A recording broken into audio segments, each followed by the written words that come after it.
행복하지 않다고 생각하는 순간, 더 이상 살고 싶지 않다고 생각한 순간, 행복에 대한 궁금증이 일어나기 시작했습니다. 난 언제 행복하길래 지금 행복하지 않은 것일까?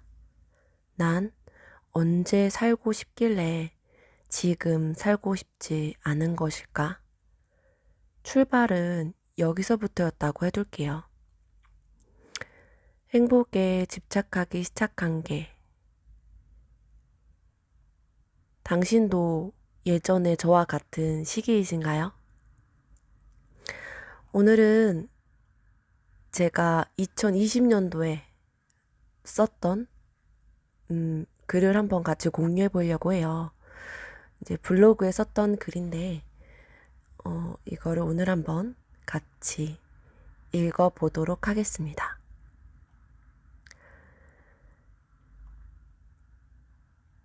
자, 지금 예전에 저와 같은 시기가 아니라면 축하드립니다. 행복하게 삶을 누리시길. 하지만 저는 그러지 못했었죠. 그래서 행복을 공부해야겠다고 생각했고, 지금 행복을 공부한 지 언 3년째인 것 같습니다. 죽을 때 행복하게 눈 감는 그것을 목표로. 제가 찾은 해답은 행복은 쉽게 만들 수 있다는 겁니다.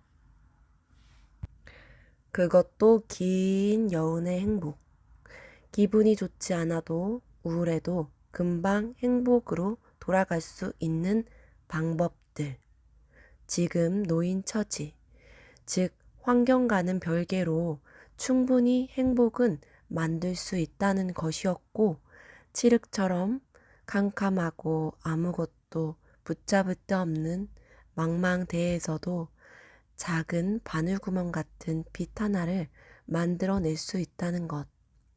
그리고 그 작은 바늘구멍 하나가 기적처럼 어마어마하게 커지고 칠흑처럼 캄캄한 도화지를 찢어버릴 수 있다는 것 또한 알게 되었답니다. 내가 행복해지고 평온해지기 시작하니 모든 것이 자연스럽게 이루어지고 있습니다.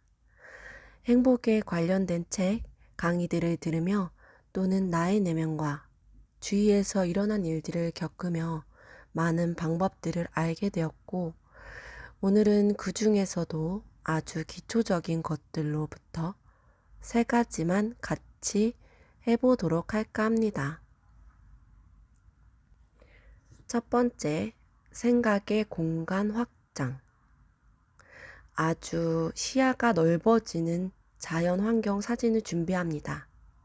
최대한 녹색이 많이 들어가고, 그리고 물이 있다면 더더욱 좋겠습니다. 그리고 멀리서 찍은 사진. 예를 들면 이런 사진들이죠. 마음에 드는 하나의 사진을 30초 정도 편안한 마음으로 보세요.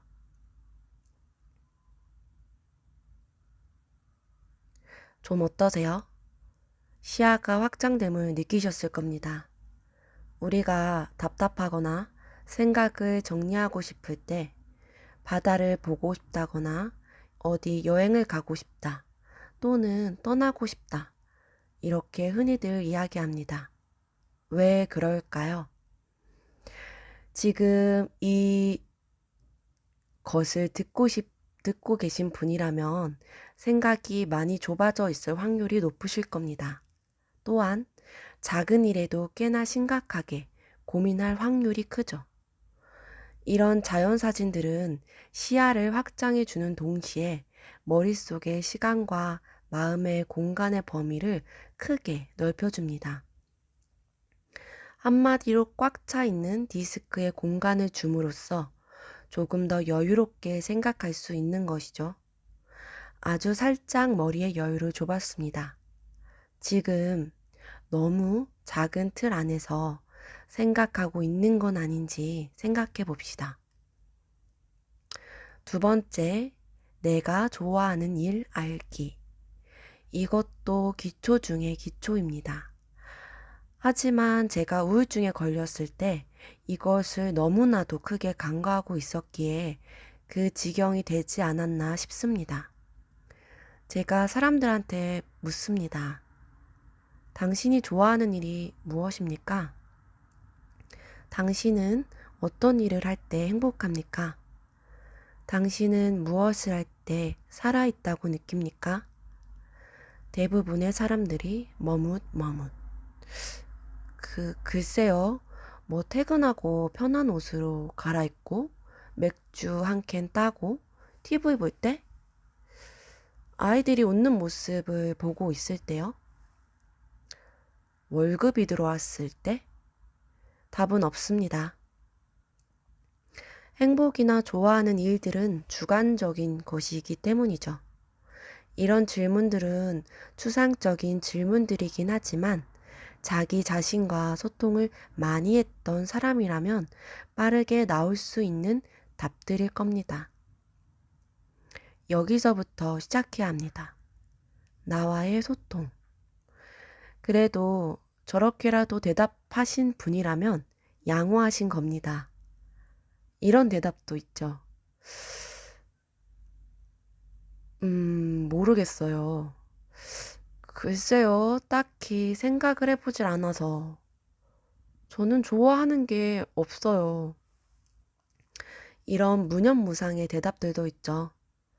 없다고 해서, 모른다고 해서 문제가 되지는 않습니다. 하지만 내가 원하는 것을 알아야 또렷한 기준 있는 나로 살아갈 수 있는 건 확실합니다. 위에 분들처럼 잘 모르시는 분들은 지금 내가 100억이 있다고 생각해 보세요. 그러니까 돈을 벌지 않아도 또는 돈을 벌지 않는다면 나는 평소에 무엇을 할까입니다.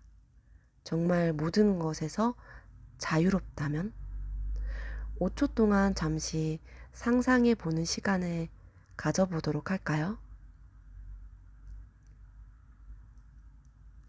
지금 당신은 잠도 충분히 잔 상태고 또 배도 불러요. 안락한 집도 있죠. 무엇을 하고 있나요? 또는 무엇을 하고 싶은가요? 그것이 큰 일이건 작은 일이건 시시한 일이건 활동적인 일이건 중요하지 않습니다. 그냥 단지 당신이 하고 싶은 일이니까요.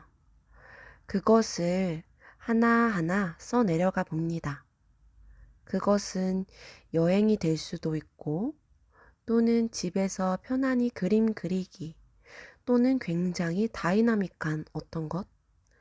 자, 목록이 작성되었으면 남에게 피해를 주는 항목들은 조용하고 과감히 삭제합니다. 세 번째 방법인데요. 내 안의 에너지를 깨우기예요. 필요한 것은 거울, 그리고 나. 먼저 거울에 비친 자신을 보며 입꼬리를 2mm 올립니다. 이때 미소는 짓지 않아도 됩니다. 두 번째, 입꼬리를 올린 채 어깨보다 위쪽에 한 손 혹은 양손으로 화이팅 포즈를 취합니다. 파이팅. 세 번째, 거울을 볼 때마다 위의 포즈를 취해보세요. 화이팅하는 모습이요. 네 번째, 7일 동안 한번 계속 해보는 거예요. 더 하고 싶으신 분은 계속해도 됩니다. 이 내용은 무의식을 지배하는 사람과 무의식에 당하는 사람에서 나왔던 방법이었고요. 한번 직접 해보시길 바랍니다. 몸과 마음이 하나라는 말 많이 들어보셨을 거예요. 그렇습니다. 몸과 마음 둘 중에 하나라도 고장이 나면 그 하나가 건강했더라도 영향을 주죠.